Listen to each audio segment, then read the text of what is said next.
Activity ഏരിയയിൽ പോയ അക്ബർ, ആര്യൻ, ബിന്നി, റെന ഇവരൊക്കെ ഒരു ഗ്രൂപ്പായിട്ട് നിന്ന് കളിച്ചതുപോലെ തോന്നി. ഓരോരുത്തരും ഓരോ ടാസ്ക് ഫിനിഷ് ചെയ്തതിന് ശേഷം അവരുടെ തന്നെ ഗ്രൂപ്പിലെ മറ്റുള്ളവരെ വിളിച്ച് ടാസ്ക് ചെയ്യിപ്പിച്ചു. ഒനീലിനെ വിളിക്കാൻ ഷാനവാസും അവർ അങ്ങോട്ടും ഇങ്ങോട്ടും വിളിച്ച് എണീപ്പിച്ചായിരിക്കാം ടാസ്ക് ചെയ്തത്. 2 മണി ടൈമിലൊക്കെ ഞാൻ കണ്ട കാര്യമാണ് കേട്ടോ പറയുന്നത്. ബിന്നിയും ആര്യനും കൂടി ആ ഒരു ബോൾട്ടിന്റെ ടാസ്ക് കംപ്ലീറ്റ് ചെയ്തതും ആരെ വേണേലും അവർക്ക് വിളിച്ച് എണീപ്പിക്കാമായിരുന്നു. പക്ഷെ വിളിച്ച് എണീപ്പിച്ചത് ആരെയാണ്? അക്ബറിനെയാണ്. അത് കഴിഞ്ഞ് അക്ബർ റെനയെ വിളിക്കുന്നുണ്ട്. ഗ്രൂപ്പ് കളിക്കുന്നതിനൊക്കെ ഒരു ലിമിറ്റ് ഇല്ലേന്ന്. ഗ്രൂപ്പ് കളിച്ചിട്ട് ഇവര് കാണിക്കുന്നത് എന്താണ്? ഒരാളെ ടാർഗറ്റ് ചെയ്ത് അവരെ ഒറ്റപ്പെടുത്താനുള്ള കാര്യങ്ങളാണ് ഇവർ ചെയ്യുന്നത്. അനീഷിനെ വിളിച്ച് എണീപ്പിക്കാൻ ആരുമില്ലാതെ ഇവർ കളിച്ചതുപോലെ എങ്ങനെ അനീഷിന് കളിക്കാൻ പറ്റും? ഇതിനകത്ത് എന്തെങ്കിലും ഒരു ലോജിക്ക് വേണ്ടേ? അവിടെയുള്ള 7 പേരും പരസ്പരം സഹകരിച്ച് കളിക്കേണ്ട ഒരു നൈറ്റ് ടാസ്ക് ആയിരുന്നു ഇത്. മറ്റേ പുകഞ്ഞുള്ളി പുറത്തെന്ന് പറയുന്ന ആ ഒരു ടാസ്കിന്റെ അകത്ത് അവരെല്ലാവരും സഹകരിച്ച് കളിക്കുന്നതാണ് നമ്മൾ കണ്ടത്. പക്ഷെ ഇതിന്റെ അകത്ത് ഒരു സഹകരണം നമ്മൾ കണ്ടില്ല. അവിടെ അനീഷുമായിട്ട് സഹകരിക്കുന്ന ഒരു കാഴ്ചയെ ഞാൻ കണ്ടില്ല. ആര്യനുമായിട്ട് അനീഷ് അവിടെ ഒരു ചെറിയ രീതിയിൽ ഒരു ഫൈറ്റ് ഉണ്ടാവുന്നുണ്ട്.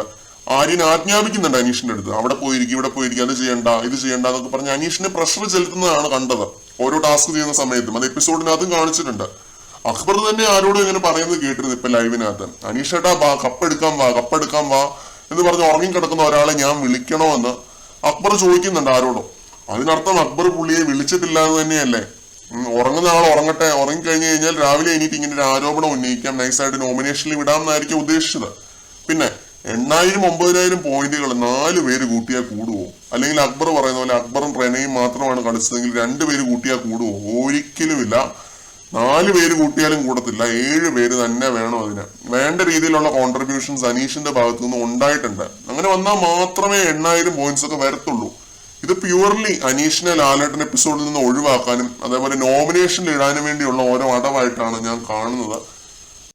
ഇതിനകത്ത് ഇനി തീരുമാനം എടുക്കേണ്ടത് ജിസേലും നെവിനും തന്നെയാണ്. അവരാരെയൊക്കെയാണ് നോമിനേഷനിൽ ഇടാൻ പ്ലാൻ ചെയ്തിരിക്കുന്നത് എന്നുള്ളതനുസരിച്ച് തന്നെ ഇരിക്കും ഇതിനകത്ത്. പിന്നെ ഈസി ടാർഗറ്റ് എന്ന് പറഞ്ഞു കഴിഞ്ഞാൽ 3 പേരാണ്. ഷാനവാസ്, അതേപോലെ അനീഷ്, ഒനീൽ. ഈ ആഴ്ചത്തെ നോമിനേഷൻ അല്ല, അടുത്ത ആഴ്ചത്തെ നോമിനേഷന്റെ കാര്യമാണ്. അപ്പം ഇവരെ 3 പേരെയും തന്നെ ഇവര് നോമിനേറ്റ് ചെയ്യാൻ സാധ്യതയുള്ളൂ. കാരണം ബാക്കി 4 പേരും അവരുടെ തന്നെ ഗ്രൂപ്പാണ്. ഗ്രൂപ്പ് കംസ് ഫസ്റ്റ് എപ്പോഴും. അപ്പോൾ നെവിനും ജിസേലും എങ്ങനെ ഈ ഒരു കാര്യത്തിൽ തീരുമാനം എടുക്കുന്നു എന്നനുസരിച്ചിരിക്കും.